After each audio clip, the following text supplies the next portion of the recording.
Welcome, everyone, to Fake Nerds Watch for Star Trek Lower Decks Season 4. I am very excited to be here. I am BrandonT McClure, with you, your only consistent co-host on this show. With me for this journey, this trek, as it were, is my good friend Travis Alexander. Yeah, I'm on this trek through the stars. And joining us for the first time on Fake Nerds Watch, I believe, is Xander Jaque. Yeah, I do believe it is my first time. I'm sure there's several alternate versions of myself out there that have. Oh, that's right. You did Loki with us. That's right. Yeah, you did Loki with us. I did one episode, episode 3 of Loki with you guys, as a happenstance of me being available. Yeah, we had this whole bit to catch Travis up and the listeners up. We had this whole bit because we used to do Fake Nerds Watch very insular in the Fake Nerd podcast before I started to go outside the podcast to find people to rope in to do Star Trek with me. And we did this Loki series. We did Loki, and Ben couldn't make it one day, and so Xander was available, and he was just hanging out already, and so we had this whole bit that Xander was actually Ben's variant. Okay. So that was pretty fun. It works so well, I forgot you were there. All right, we are here to talk about season 4 of Star Trek Lower Decks. Unfortunately, I was not able to do season 3 because of personal happenstance, but we are back for season 4, and I'm very excited to be here. We're talking about season 4, episode 1, Twovix, directed by Derry J. Kelly and Jason Zurek, written by Mike McMahon, the creator of the series. And I Have No Bones, Yet I Must Flee, directed by Megan Lloyd, written by Aaron Burdett. So I want to start real quickly with just your guys's you're going into season 4. This is season 4 of Lower Decks. How are you guys feeling? Because we've not talked together about Lower Decks. So I want to quickly get kind of how we feeling going into season 4. I'll start with Travis. I'm feeling very moopsy. No. No, so I do really enjoy this show. It is really refreshing to have such a different style of show in the Star Trek universe, but yet still feels Star Trek-y enough that you can, it fits within the universe. And yeah, I really enjoy the show. The first season, I wasn't super thrilled with Mariner's character, but one of the things I have really enjoyed over the course of the 3 previous seasons is seeing her character growth, seeing Boimler's character growth, seeing all of them grow and not be these like static, cartoon characters that aren't changing with the times. And so going into season 4, I was really looking forward to seeing what happens with Mariner and with Boimler and how their characters are going to continue to grow and how she specifically was going to deal with what happened at the end of season 3. So yeah, I was really looking forward to it. Xander? Yeah, it really seems like season 4 is going to be the season of change. Yeah. As far as change within the characters, change within kind of like the way the show has been operating, which unfortunately makes me want to talk a lot more about episode 2, which leads much more into this than episode 1 does. Yeah. But as far as like general thoughts on the series is great. An absolute love letter to all things Star Trek, which in some way has made it the Trekkiest show that there is currently. Yeah, the episode was great. I'm super excited to see like the whole cast back. I'm excited to kind of like delve back into it. yeah, I think that's kind of like general like, first impressions plus like catch up of previous impressions. So when you talk about this, is like this makes you want to talk about episode 2 because this is the season of change, like that we saw in the trailer for the season that promotions are coming, Mm. which is crazy because Harry didn't get a promotion. So let's talk about Twovix. Let's talk about episode 1, Twovix, because I think I'm with you guys in wanting more to talk about episode 2.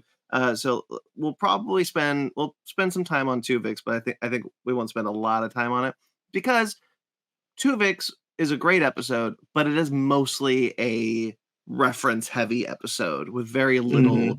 to do as far as like character development goes. Now, Boimler is a big character in this episode because he was told that he is probably going to get a promotion by the day's end. And how that kind of has affected him. But for the most part, it's kind of going through Voyager's greatest hits. Mhm. Yeah, it really is, and this episode, and I think episode ones each season, they always have to establish the status quo or reestablish the status quo, and that's what this episode did. It just reintroduced all the characters that you know and love, kind of made you feel like, yeah, you're coming back home. You're coming back to a familiar place before you move forward into all of the changes and stuff that's going to happen through the season. So yeah, it was nice to find not just a familiar place with the Cerritos, but also a familiar place with the Voyager, and having that being our starting grounding point as launching into the new season. Yeah. Xander? Can I say that this one episode of Lower Decks has made me more like happy and excited to see Voyager than I think all of Prodigy. Oh, interesting. Yeah. Yeah. As someone who is a diehard Voyager defender and fan, I love this. I love that it was a love letter to Voyager because online you don't always see a lot of love for Voyager. You see more love for Deep Space Nine, and to be fair, Deep Space Nine was a better quality show. But I do enjoy Voyager so much, and so getting those nice little references to all of the fun moments and everything it was great. Yeah, I really appreciate this show on multiple levels, and a lot of it has to do with the fact that, like, look, I watched Voyager. Voyager's a good show. I'll defend Voyager to my dying breath because I love Captain Janeway more than anything. I think Voyager has a lot of character issues, but Janeway I think is a really good captain. But the way they incorporate the macrovirus, the cheese, the slugs that Paris Mhm. and Janeway turn into, but like Yep. robotic slugs. Yeah. They Fuck, they they do it without acknowledging it. It's like, we're not going to acknowledge it. It's just a background kind of gag, but it's there so that, if you know, you know. And then Michael Sullivan shows up as a hologram program. Mhm. The clown, like Yeah. it's so The clown. Oh the my clown. God. who Mariner even mentions wasn't actually a holodeck program, so what's he doing here? Right. And so like it's such an interesting episode that just throws out just one after the other, just Voyager reference after Mhm. Voyager reference. Like, and comically too, because like this show is the comedy of errors, and so like the way the macrovirus has Harry Kim's like musical instrument stuck inside of it, and then goes inside of a Borg alcove. Oops, a Borg nanite just happened to be there. It Mhm. becomes Yeah. a Borg macrovirus. Yeah. Like it's such a weird episode because of that. Yeah. Well, I think it plays so much into just how wild Voyager got at Yes. Yeah. times, and how like most people just don't know that. Hmm. Mhm. Um, yeah, Vo- let me like reorganize my thoughts real quick because like there's so many references in this episode. There's a One lot of of the references. things one of the things that I really enjoy about this show is not just we get the gags, the sight gags, we get the actual references, we get all of that stuff. One of the things that I always enjoy about this show, and they've been doing it since the first season, is every time they reference one of the other Star Trek shows, they will put the musical cues in there. Yes. And you'll get the musical cues for Deep Space Nine, for TNG, for all of that. And even when you had the crossover with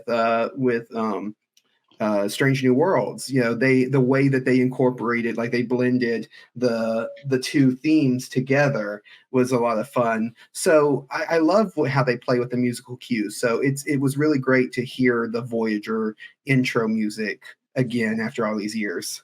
Voyager is not my favorite Star Trek series. I'm not saying it's my least favorite either. I'm just saying it's just, it's not really my favorite. But it has probably one of, if not my favorite, theme song to Star Trek. Mhm. And so, like, when they, like, the lights come on, and, the music, the Jerry Goldsmith theme starts playing, I'm like, oh no. Yeah. Like, it really, like, tugged at my heartstrings. Yeah.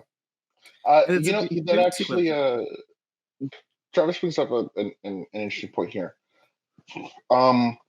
What are your guys' thoughts comparatively with this episode versus the Deep Space Nine episode? Oh yeah, right. Because last season we went to Deep Space Nine, right? And we have basically two episodes that are just homages to both these different series. And like, the more I think about it, because this thought hadn't crossed my mind while watching the episode, the more I think about it, they play pretty equally as far as like what they're referencing and like how they kind of go about it. Yeah, the one thing I say, and this might just be a matter of this episode being a first episode of the season, whereas the Deep Space Nine one was later in its season, that the Deep Space Nine one kind of was more integrated into the character arcs. So you get Tindy's kind of a little bit more about her backstory as an Orion, her feelings of being an Orion and not wanting to play into the stereotypes and stuff like that. So you get some of those character moments in there more than you do in this one, which like I said, in my opening thoughts, this is kind of just the launching pad. It's kind of just to make you feel at home, so that moving forward we get into more of the actual character development.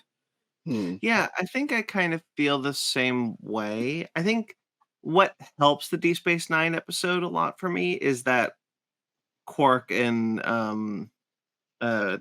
Major Kira were there. Like they were actually in the episode, and it was voiced by Nana Visitor and Armin Shimmerman. And so like that really helps that episode for me. And Morn is still there, even though he doesn't speak. But like, so like that kind of thing like helps that for me. Whereas this is basically just like, this is what basically is happening is so we saw in Star Trek Picard that Voyager is a museum piece, and Travis Xander's light has decided he doesn't like lighting anymore. You keep going. I'll be around. I'm still listening. Okay.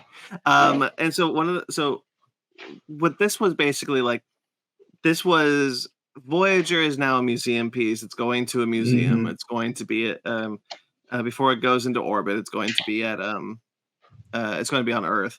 And so it's basically just the characters interacting with various pieces of Voyager's lore, whereas Deep Space Nine was like they are interacting with Deep Space Nine as if it is a physical place that they have visited, and not like just a reference heavy mission. Right. So I think that's why the Deep Space Nine one works. I mean, they're doing different things, right? So I think they're both good episodes. I just think the DS9 episode was probably a bit better handled with how it was incorporated into the show. Yeah. I think, like I was saying, I think it's better integrated into it. Now, like I said, I think that there could be a number of reasons why that is, but I think that it being further along in the season is kind of adds to that, because you can integrate it more into what's happening within the show, whereas in your first episode you can't really do that as much. But I do think this is a better tribute to Voyager than we got in Picard. Oh yeah, that could be. Because I mean, all we really got in Picard was there's Voyager. 7 of 9 says I was on that ship, and then they play the little music, and then that was it. Yeah, but that's a really beautiful moment. It is a beautiful moment. It is a beautiful moment, but I actually really like this of diving into like the actual history of Voyager, and like Xander said, how bonkers Voyager actually got. They even reference that in the episode, right? Like, shit got weird. Yeah, it did. Yeah, things like that, little things like that. That and Janeway didn't mess around. It's like those little nods to the fan base. I like too. Talking about how Janeway does not mess around. So like transporter fusions. So we were. I was literally about to say we've been talking a lot about how great these Voyager references are. We haven't talked about the fact that they really bring back this idea of Twovix, which has been a long running debate online about whether or not Janeway was right. I believe she was. I believe she 100% was in murdering that man. And she, and so, but in order to do that, they make more Twovixes. Ellipse as being the first one. I do appreciate that each time it's a different voice actor, like it was in the original episode. A different actor played Twovix than both of them. But this person, to Ellipse, who now knows that he is most likely going to be murdered in the same way that Twovix was, decides, I'm going to make an army of Twovixes. And I'm only bringing this up because before we get into this discussion, I just want to bring up whale. What is it? Whalens? Yeah, whale. Or swale whale or swale swalens. Yeah, swale. Which that's it. Steve Stevens and Matt the whale. Yeah, not my best word. Very funny. Very funny. So great. So great. I love it. I love that.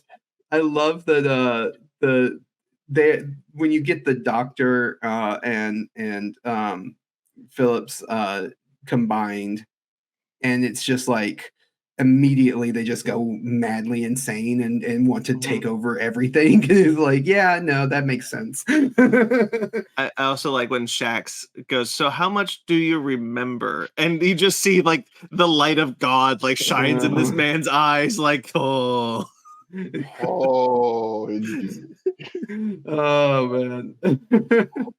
Yeah. I think what's so interesting, like the show the show Lower Decks is not going to ever be confused for a deeply philosophical Star Trek series. No.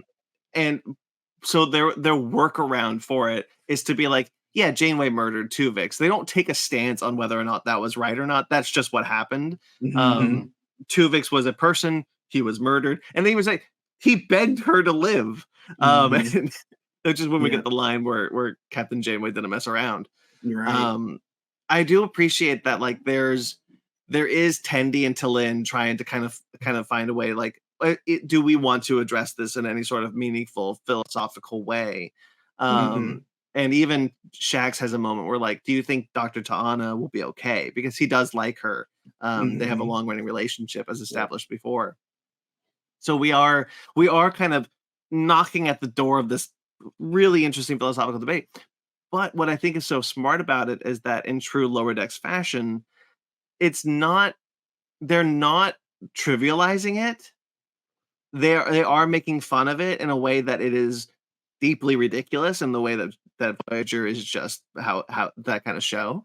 And their workaround isn't insensitive. It's like, well, the way we fix this philosophical debate, the way that we purge all of our deeply comedic characters from murder, is by making it a giant blob that's not sentient anymore. Right. Yeah. No, it's perfect absurdist comedy in the sense that it doesn't make fun of the people who enjoy the things that it's making fun of. It's just pointing out the absurdity of the situation. It's laughing with rather than at. Right. Yeah. And so I really enjoy that, because it's like, yeah, no. And I've always been like that with anything that I'm a fan of, because I'm a big fan. If anybody doesn't know me, I'm a big fan of giant monster, movies and media. And yeah, you can. I'm a firm believer of you can point out the absurdity of some of your favorite things and still enjoy it.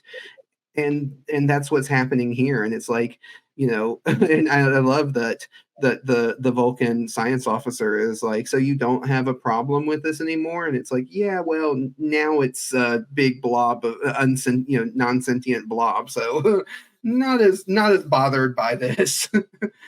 It's so unsettling too when we first see Yeah. that giant blob in the brig.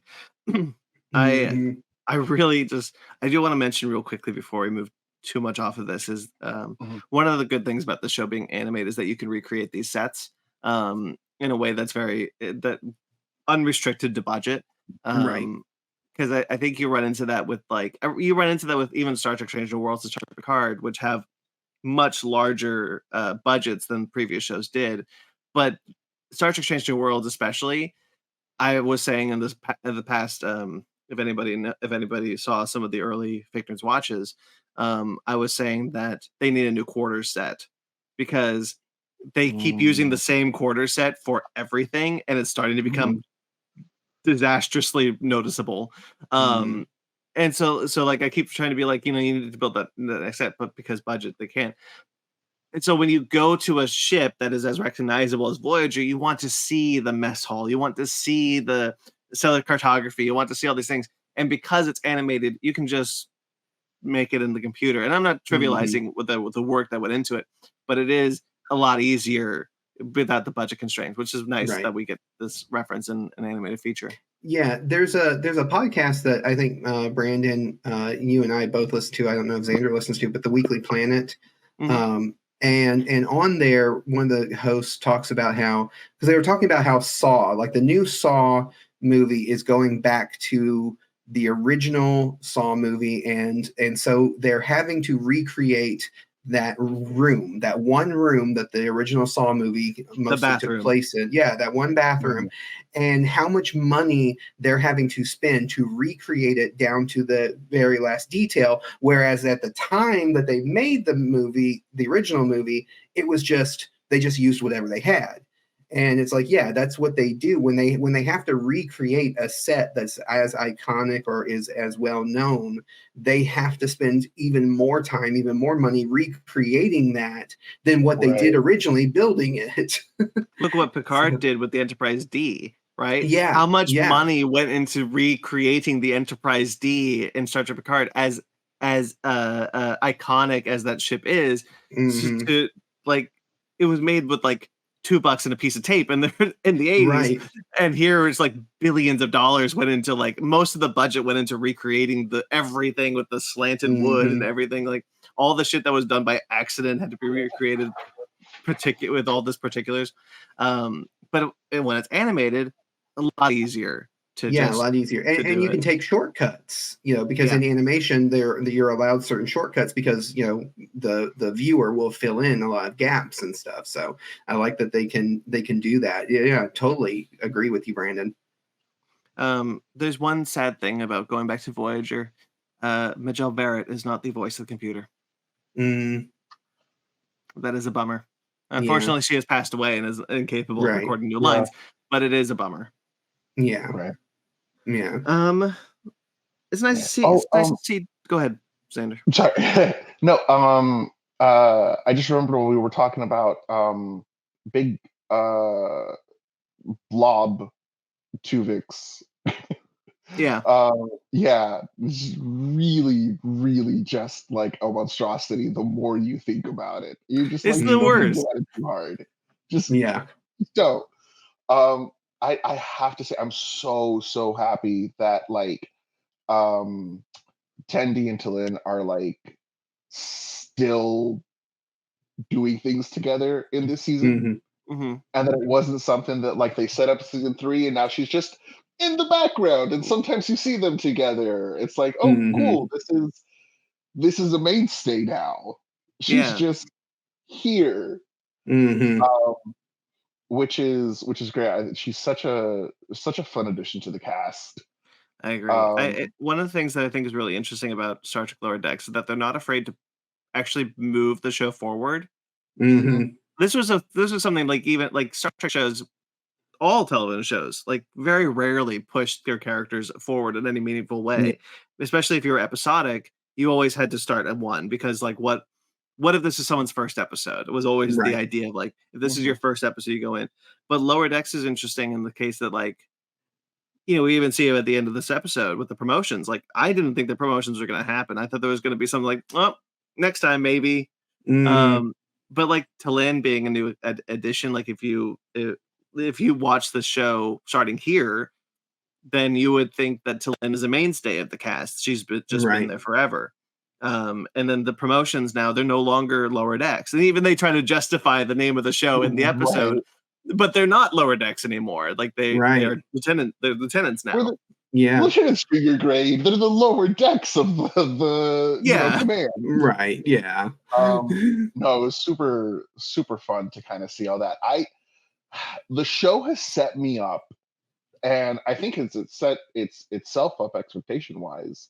That Boimler never gets a win. It just doesn't happen. So to see him get a win this episode and like get promoted, which he's always wanted. Yeah. And like really start seeing like all these seasons, all these adventures, his like actual character growth be recognized was great. I was really enjoying the series, but I had like this like little creeping sense of dread slowly growing in the back of my mind, going like, oh no, oh, is he just like, oh, better luck next time, oh, we give the promotion to somebody else, and it just like, oh man, I really hope he gets the win because this show keeps making me want him to win and it keeps taking that away from me. And even he's like self-sabotaging himself in this episode, right? Like he's like, I don't know if I even want this promotion, because he was promoted at one point when he was transferred to the Titan at the end of season 1. So like it's happened to him before, and he was, and like we'll see this in the next episode also, but like there's like this serious concern from each of them that like if we get promoted, our friendship are we only friends because we're all lower deckers, or are we actually friends at this point where it doesn't matter what our rank is? And you see like Boimler struggling with that with his relationship with Mariner. That like it took us months to repair our relationship, and even Mariner's just like, I'm a different person than I was then. Like I'm not gonna let that happen. I want you to have this. This is something you deserve. And so Boimler has to deal with the fact like, okay, well if I deserve it, then I need to do something. And even say like Ransom is just like, oh Boimler, get us out of here. He's like, sorry, I need an engineer. He's just he cuts down Rutherford and just leaves the other two. Yeah. No, it's and everything you guys are saying about Boimler, I'm also I think as much as I love Boimler and he is the heart and soul of the show, I am so invested in Mariner at this point because I was so scared that she was going to be that character that just never learned. That never learned her lesson, never grew, never changed, because they did that a few times, like where every time she would move forward a little bit, they would kind of bring her back. She would do something and bring her back. And especially in the next episode that we're going to talk about, you finally get a resolution to that where it's like, no, she's doing it to herself. And that's a part of her character growth, is realizing that she's been sabotaging herself and that she's just every time she gets to grow a little bit, she wants to kind of regress. And so I am very happy to see that, and like you said, especially episodic shows, but cartoons, animated shows especially, are really bad about always resetting to the status quo, never changing from the status quo. And so having this show actually move forward, like you guys are talking about, I just really appreciate that. Yeah. There is something like there, which really is kind of like the Mariner promise. That like the start of the show has you be like, hey, here's Mariner. She's a badass. She could be probably the best like officer that has been in Star Trek in like the last decade. And just like doesn't really care to, follow the rules or like be part of the system. But there's like greatness there. She just decides not to achieve. Yeah. And seeing that growth and seeing kind of like that come through and be like, oh, that's right. She's supposed to be like the potentially one of like the best like Star Trek officers. Has been great to kind of see her come into that. That was like the reveal in season 1, right? That like this like laid back character has been promoted many times because she's probably one of the best Starfleet officers that Starfleet's ever had. She just doesn't care to be that. Mm-hmm. Well, why don't we move into the next episode then? Oh, well, I was going to say just real quick that Mariner's character, it is everything that you would want from I'm bad with names. I'm sorry with names with characters, but the character that returned in Picard season 3 that was that left and went with the Maquis. Rowe, yeah, Ensign Rowe. It's everything that you wanted from Ensign Rowe that we never got. We were kind of cheated out of it because the show ended and we didn't see that growth from when she left Starfleet to coming back to Starfleet to becoming, the character that we saw in Picard season 3. It's like you're kind of getting that with Mariner, because the two occupy that same space in my brain. So I think that's why I kind of gravitate towards Mariner, because I really like the character Rowe too, and so the two kind of are very similar in my own mind for different reasons. Yeah, no, that's a really good point. I think you're actually dead on with that comparison. But yeah, now we can move on. Sorry, I just wanted to get that out. That's good. All right, so let's move on to episode 2. I have no bones, yet I must flee. Oopsie. What a great episode title. Moopsie. What a great episode title. Real quickly, I love because you brought up Moopsie. I love that they were like, guys, Voyager, we're bringing back Voyager. Everyone loves Voyager. Voyager's here, and Moopsie has dominated the discussion. Yep. It is the only thing anybody talks about at this point. Nobody cares about Voyager. Everybody's talking about Moopsie. At the point of this recording, the 3rd episode has aired, and people are not talking about it. They're just talking about how adorable that Moopsie was. And like, in fairness, it's really damn cute. It is. I love it. I don't know what it is about the way adorable it moves. murder things. Yeah, the way it kind of waddles around. Because like there's this weird thing in like character design where like the trope is cute character is actually like the deadly monster. Which I mean is a fun trope and has been done a lot. Oh yeah. And like it surprised me how well it just like translated into this episode. Yeah. And like how people are like, oh yeah, this is great. And I'm like, we've had this before, but like this is really good. Yeah, this is the most Monty Python and the Holy Grail style episode. I was just like, that's no ordinary rabbit. Just look at the bones. What behind the rabbit? No, it is the rabbit. So before we get too much into the Moopsie, so basically the plot, the setup of this episode is that Mariner has overheard Shax and Ransom during their yoga, which incredible, by the way, just like a brilliant callback. We talk about how like there's just these moments where they don't draw any attention to it, but it is an absolute if you know, you know. Like we mentioned, they're wearing the outfits. They're just like no one talks, nobody points it out in the show. Nobody makes any references. They don't say anything. It's just there. And if you know, you know. It's so ridiculous. But Mariner over here is Ransom. Oh, she's not going to be my problem anymore, because Mariner in the last episode was not happy with the fact that she got promoted. And rightfully so. She's like, I don't deserve this promotion. I don't want this promotion. I just want to be an ensign for the rest of my life. I'm good. And Ransom, we'll find out later, actually believes in Mariner, which is nice. So she's going to go on a mission with Mr. Redshirt, who doesn't actually die, which is interesting. Yeah. They totally set that up just on purpose. I thought that dude was dead the moment I saw Ensign Gary. Yeah. They phoned that in so hard just to be able to play with our expectations. And Rutherford, who didn't get a promotion, is thinking, this will be easy. I'll just get a promotion real quick, and then we'll all be lieutenant junior grades. Yeah. So Mariner's plot line, to Travis's point from the discussion from the previously, is I was really worried that we were retreading some ground here. Mm-hmm. I was like, we've grown. This character's grown. I'm not sure if this is the right direction to take this character at this point.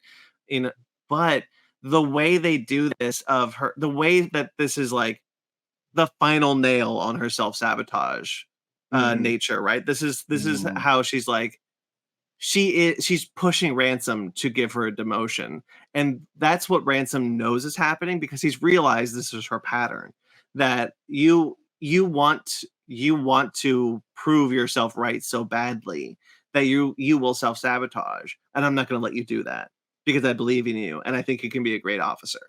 And I thought it was like, oh shit, I didn't know, like, we're doing that now. This is great. Like, we're again letting characters grow in a way that is unexpected, in a way that isn't reverting back to one anymore. We are really pushing Mariner in a way that, hell, by the end of the show she can make captain, right? Mm-hmm. Yeah, which is not a direction that I thought could happen. Mm-hmm. Right. It's so great as well to see their relationship transform into this really more, officer cadet kind of like, I'm gonna bring you up, I'm gonna lift you up, kind of, what's the word when you have like mentorship? Not like an mentorship. There we go. Like really kind of like take this like pseudo mentor role, because I don't think he's like a true mentor, but like it's the relationship is there from them, like from him hitting on her all through season 1. Yeah. Well, from him, the shift from him being antagonistic to now being, more of a positive influence in Mariner's life, I think is really interesting. It was a step I didn't think they were going to take. I was hoping that Mariner would grow. I did not know that they were going to use Ransom in that way to do that. And I think it's really great for both characters, as thematically, to have them both kind of take that path and take that journey. Yeah, and I think the way that Ransom interacts with Mariner, and it's like, it shows some of his character growth, but I think it really reflects more on Mariner and how now Ransom sees her in a different light and sees her as like actually wanting to try and can actually be a good officer, because he didn't really believe in her a lot. He's like, she's an issue, she's a problem, she's here for nepotism, and like it speaks. Okay, well, I'm just living with this now. I'll just be terrifying for the rest of the episode. It speaks to Ransom, sure, but again, so much more into Mariner, just to be like, hey, I'm changing everyone else's perception of me. Yeah, you're right. You're right, because real quickly, you're right, because Mariner, even in the last season, keeps getting blamed for things that aren't her fault, because then the last season with the documentarian who was like, who wanted to make a hit piece on Captain Freeman, like, and that, and like, so, and because that came out, like, everyone was like, oh, Mariner really betrayed Captain Freeman, and so she got shunted off to Starbase 80, and she was like, no, I didn't. And like, it was real. She's the only person who said anything nice about the captain, about the ship. And so, like, so she has this idea in her mind that even if she applies herself, even if she does try to be a better officer, no one will ever believe her, because Ransom immediately blames her for letting the Moopsie out. And so she's just kind of like, well, what's the point? Why would I try if nobody believes in me anyway? And Ransom has to go like, no, I do believe in you, and I'm going to help you with this. And then that was a really eye-opening moment for her. Yeah, and the reason he even blames her is because she's been actively sabotaging. Yes, right. Yeah, the way she's been acting. And she even said, he's got this moment where he's like, I know you did this, but like it's not going to change my opinion of you. I know why you're doing this. So like even he blamed her for letting the Moopsie out. It wasn't he knew that she did it because of the self-sabotaging nature, which he was no longer going to abide by. So even if she did let the Moopsie out, it wasn't going to affect his opinion of her. And if I can shift very, very quickly, not maybe completely off of this, but I think it helps maybe like frame some of the discussion in the episode, is that in the first like 3 minutes of the episode, when they're all leaving their like bunks, it's so sad. The staying on that, like how they stay on that shot, and you just get this moment of like the 4 empty bunks and just the set and nobody walking around, and then the slow fade out. Yeah. I mean, like, we're talking about growth this season. It's like the show very like it. If you didn't get it then, you're not going to get it anywhere else. With the show really saying, "Hey, we're moving on. Things are happening. This is no longer like the lounge area you're going to meet everybody together at." I kind of felt emotional, like really, like there was a really emotional moment because like the lights turn off slowly, and then we like linger on that for a minute, and then we like fade out. And I'm like, this is a comedy, right? This is supposed to be comedy. I'm supposed to be laughing right now. Like, it's a classic like Star Trek move to like when there's a big moment, when there's a big transition of like emotions or like space, you stay on the set. You're not gonna see again. Yeah. Because normally it's because they're breaking the set down. But like when they leave the Enterprise D at the end of Generations, like we do linger on it after they beam out, and because like this is it. This is the last time you're going to see this set. Because we're building another set. And here it's kind of filling that same role, even though it's animation, and we're like lingering, like, hey, you're not going to see these bunks again. We're moving on. Take a minute. You're going to need it. Yeah.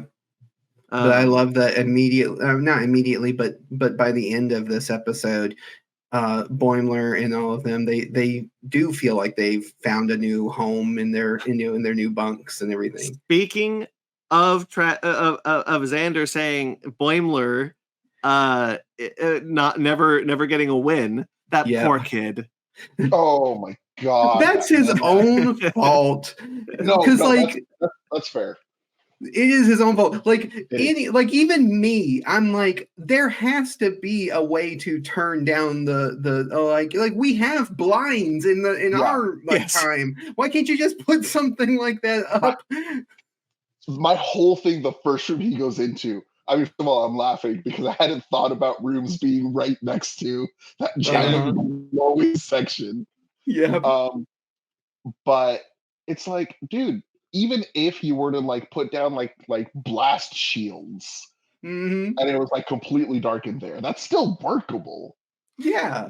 But it's so funny because he finds the Medusan glasses, which help you see the Medusans. and just as he does it, they upgrade the Bussard collectors by 0.6%, by 0.06%, makes it brighter. He just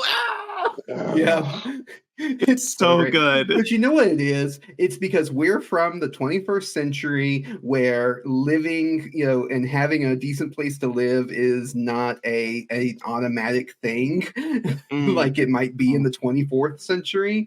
And so we're like, no, we can make this work. Where it's like, no, in the 24th century, it's like, no, we deserve better because we're in the future.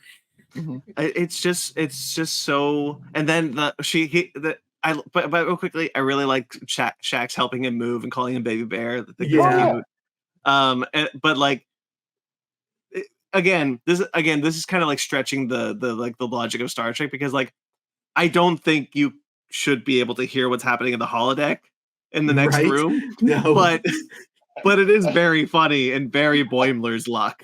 Yeah. A wonderful comedic purpose. I love the way that like Lower Decks takes just random like moments and stuff and we'll just like stretch the rules a bit and like play for it for a comedic effect. And they're like, we're Lower Decks. No one's gonna say, oh, I guess in Star Trek universe lore, you can hear outside of the those rooms now. And I Right. guess that's just that's the reality of all Star Trek. It's like, no, it's a cartoon, it's a joke, and they can get away with Mhm. that, which makes it so good because it's such a great gag. Yeah. Just the Robin, like you hearing Ta'ana like kill Robin Hood, it's like I'm Robin Yeah. Hood now. Like it's and Shaq's like, can't we just do that program as it was designed? Yep. Oh, man. Ta'ana is such a scary character if you think about it, because I think she's the Oh only no, person in yeah. Starfleet who actively wants to murder people. Right. Um, I don't know. There's been a few Klingons in there now, so well, but she's a doctor who's like, I'm gonna go kill the yes. sheriff of Nottingham, and you're like, Yes. I'm a little concerned about you. It happened last season, but one of my favorite gags from last season was Shax and Tavana in the holodeck in the black and white Bonnie and Clyde style Yes. program while the lower decks are trying to sneak through, and it's just like, let's turn the safeties off so it's real bullets because that's Mhm. how they get their thrill. It's just so I great. It's so wild. I really like I really like that Boimler's plot line is good, and then even he's in the Jeffrey Tube. But let's talk about Rutherford real quickly, because I think Rutherford. I love the joke of trying to fix something in engineering by like a percentage of a percent. Right. And like that's gonna get him a promotion. He's like, oh, I fixed this thing, and like I love that Lower Decks found a way to get the tubes with the lights flashing back and forth in it, which Mhm. is it's a prop you've seen in every science fiction show at some point, and you Yeah. don't need to animate it, but they did it, and Yeah. I love it so much. And they call it the Tucker tubes, Yeah. which is incredible. And And the, even Phillips was like, I don't even know what these do, but they're yeah, working better than what they were. and like we've added a third tube, and we call it the Yeah. Phillips tube, and I'm like, this is incredible. You didn't need to do this, but And, I love it. and the reality of it is that this other engineer is getting a promotion for these minor Yeah. like Mhm. boosts. Like Rutherford's plan is correct. Yes, it's Right. working. As like ridiculous as it sounds, it's like, nope, that's how you get, like a promotion in engineering. Yeah. But like the reason why he thinks it was going to be so easy, the reveal is that he has turned down a lot of promotions because, Mhm. again, it goes back to like he's been like all of them are afraid that they're going to lose their friendship if they get promoted separately, and Mhm. so Rutherford, who probably could have been a lieutenant, a full lieutenant at this point, for everything he's done, is just kind of sitting there going like, well, all my friends I got a promotion now. So like it's my turn to get my promotion. So I'm just gonna go try and get my promotion. Because I've already turned down so many. I love that when Tendi realizes that. And she just goes, hey, can he get a promotion for the time he took the hull off the ship? Oh Yeah. yeah, sure. He just throws it. Uh-huh. Like that's fine. But I Um, love her. I love the way she takes charge and is like, "Hey, I'm Mhm. your superior officer. Listen to me. We're going to be friends from now, forever, no matter what." yeah. And that's an order. And I was like, "That's great. I love that They're such moment." a wholesome pair. Like when they're just like, we could go back to Yes. complimenting people behind their back. Yeah. Yeah. No, they're so wonderful. They're so wholesome. They're so like fun to watch together. Yeah. Mhm. Um, and I love that like not only are we like getting recognition that like all the shit Rutherford's done Mhm. counts. Mm-hmm. Like it Yep. wasn't ignored. Like all those amazing things he pulls off.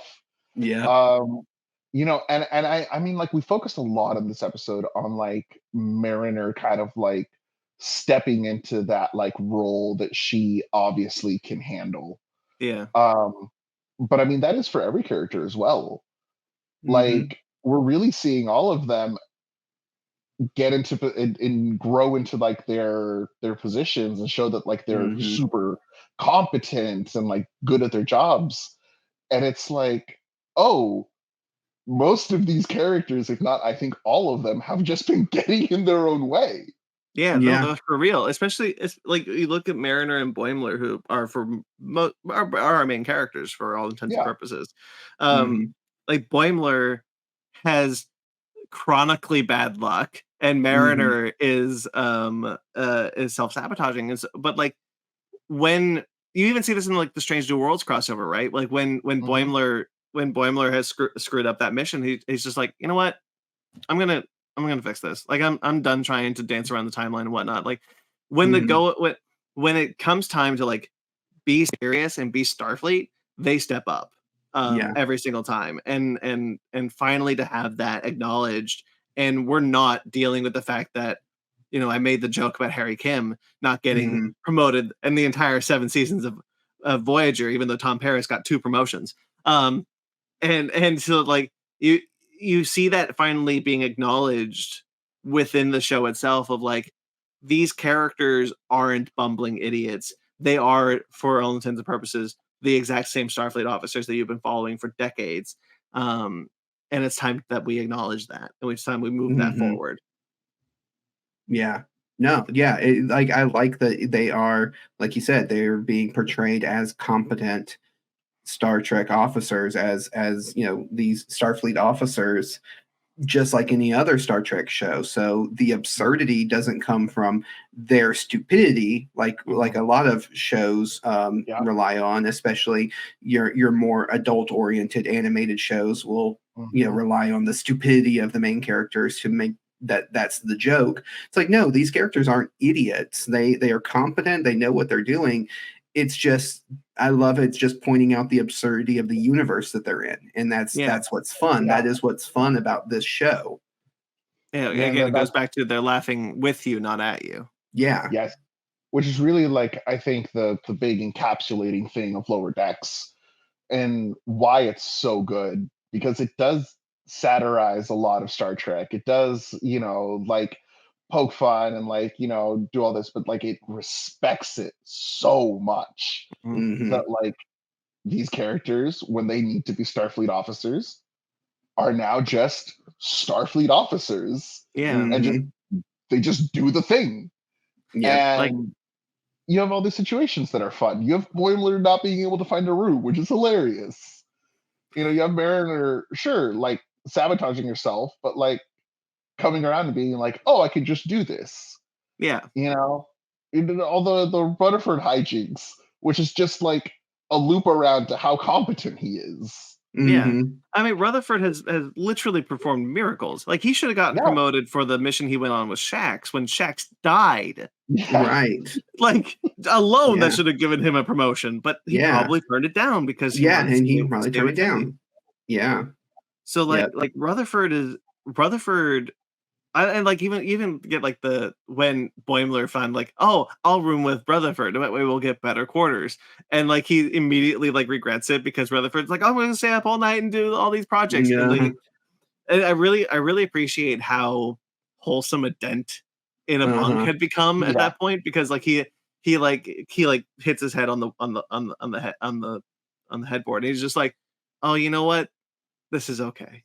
Yeah. And I mean, in reality, he would have been in a worse room anyway. Yeah. Because, he wouldn't have been able to turn down the lights. Right.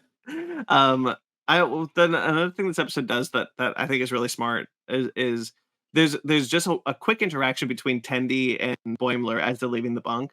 And it again reinforces this idea that it's not just, in any friend group, there's like sections of a friend group that you're all friends in the end. So like there's Boimler and Mariner, and there's Rutherford and Tendi, and those but together they're all friends.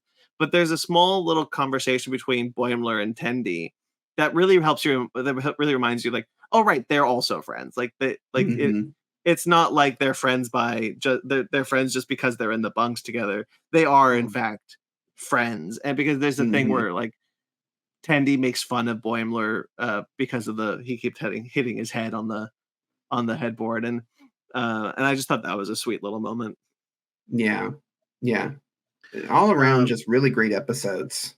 Yeah, I really like the second one. The second one a lot. I like the first one. I think the first one's really good, but this one like legitimately floored me. Like, I was just like, this is just some good Star Trek, man. It's such a strong start to the season. Yeah. Like, especially these 2 episodes back to back, because we got the first episode that like establishes the status quo, and then the second episode that like really shows us what that's going to mean this season. And it like, God, it just like the show has always been good. Yeah. You know, and like it just has. And it's becoming really good.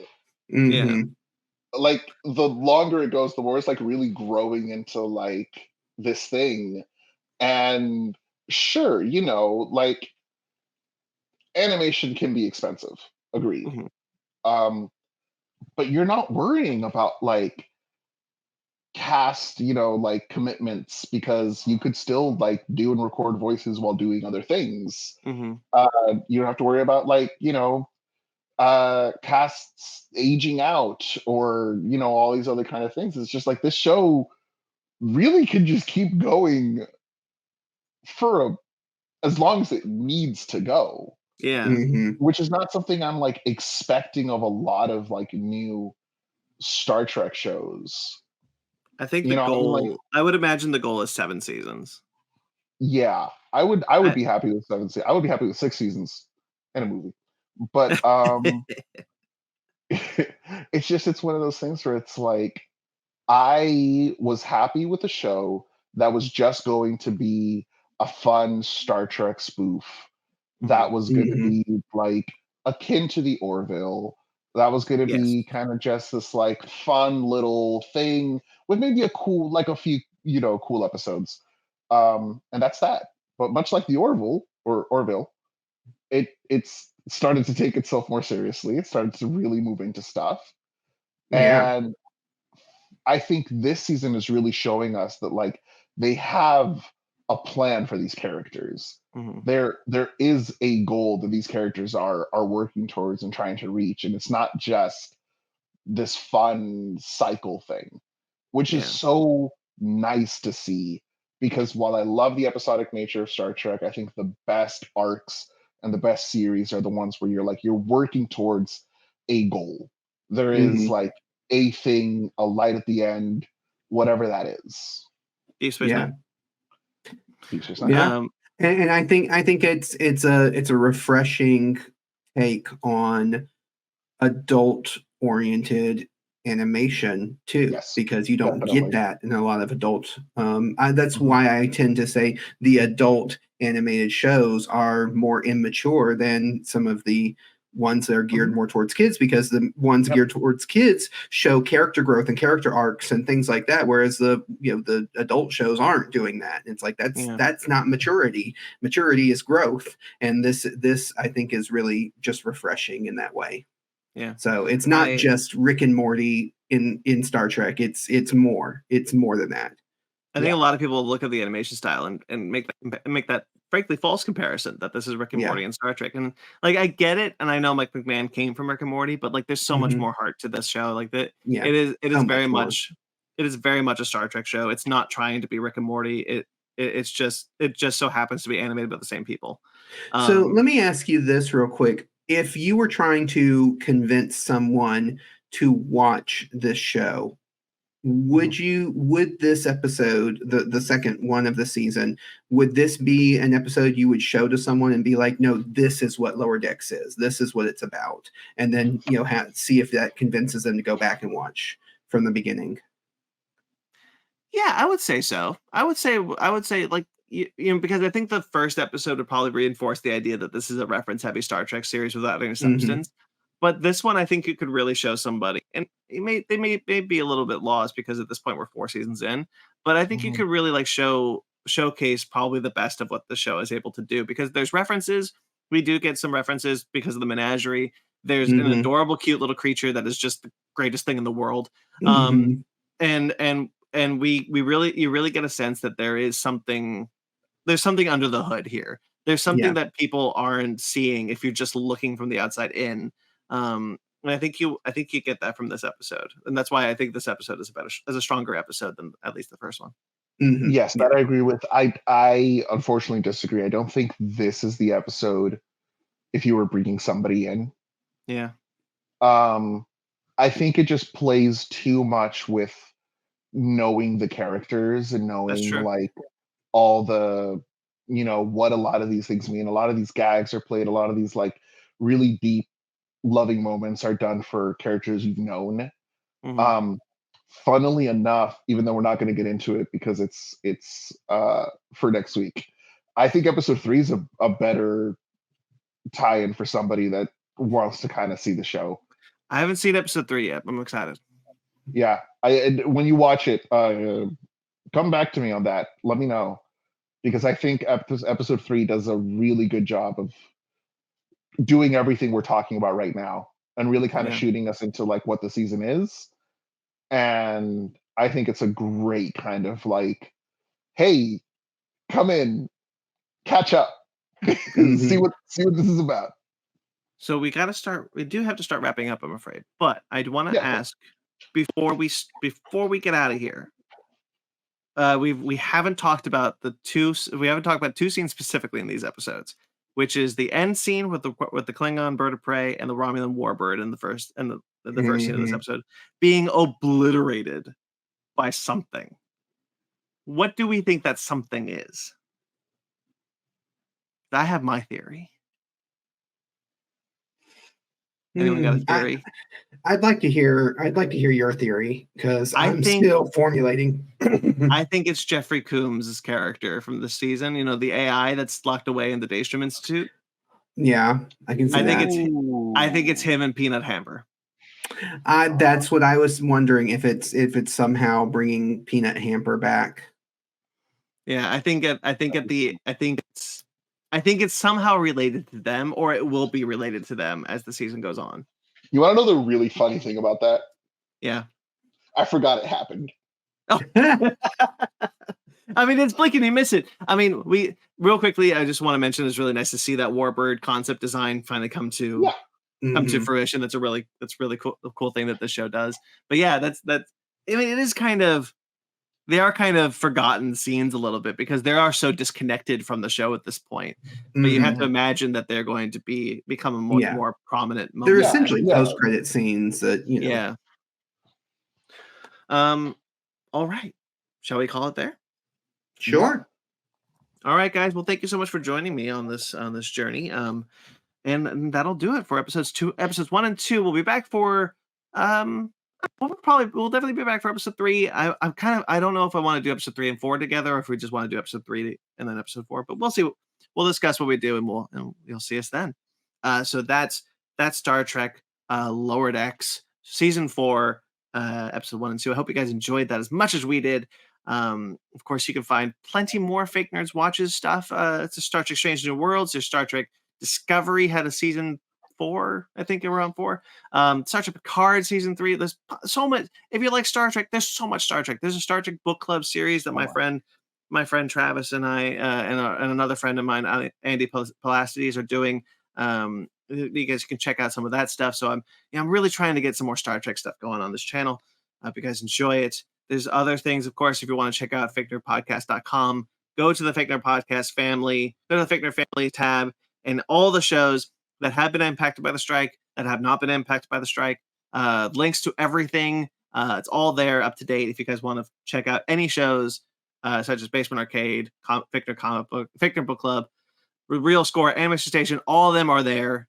Where you can link, they're linked. So that website is linked below. Once again, it's fakenerdpodcast.com. Or you can check out our TeePublic and our Patreon, where you can get this lovely shirt, I'd rather be a fake nerd than a true fan, at our TeePublic. If you are interested, that's linked below as well. You can also find us at Fake Nerd Podcast on all the socials. So Twitter, Instagram, Facebook. I am Big T McClure on Instagram and Twitter. Travis, where can people find you? People can find me on Twitter at Captain Travis55, and check out Kaiju Ramen if you're into giant monster media. Kaiju Ramen media.com is where you can find anything related to that I am involved in. Okay, cool. Xander, where can people find you? Yeah, you can find me at Jack in the Box, JAQUE in the box. Pretty much all my social media, and specifically streaming on Twitch. All right, guys. So links, all those links will be down below for you guys to check out. And until next time you see us, guys, live long and prosper.